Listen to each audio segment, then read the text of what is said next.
গ্রেপ্তার রাকেশ সিং, এ নিয়ে বিজেপির রাজ্য সভাপতি শ্রমিক ভট্টাচার্য কি বলছেন আসুন দেখে নিই। দেখালে যদি কাউকে গ্রেপ্তার করা হয় আর খুন করলে তার নিজে লাল কার্পেট বিছিয়ে দেওয়া হয়, কংগ্রেস আর তৃণমূলের নতুন প্রেম শুরু হয়েছে, তো ওটা এখন হবে।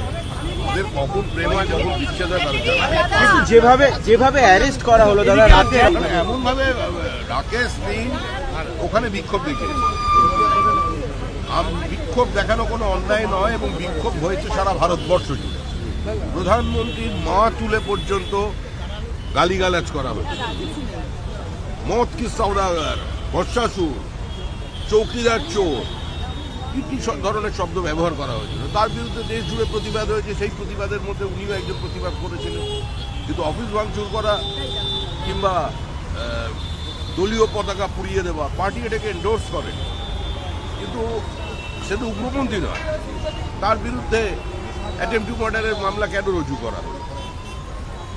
দাঙ্গা লাগানোর ঘটনা কোথায় ঘটলো ওখানে? আর কেনই বা এত তৎপরতা? এই তৎপরতা তো আরজি করে দেখা যায়, এই তৎপরতা তো মুর্শিদাবাদে দেখা যায়, এই তৎপরতা যখন খিদিরপুরে আগুন লাগানো হয়েছিল তখন দেখা যায়, যখন মহেশতলায় আক্রান্ত হয়েছিল মানুষ তখন দেখা যায়নি। আসলে রাকেশ সিং যে জায়গায় থাকেন সেখানে কিছু মানুষেরও রক্ষাকর্তা, সেজন্য ওকে ওইখান থেকে সরাতে হবে। এই জন্যই পুলিশের অতি তৎপরতা।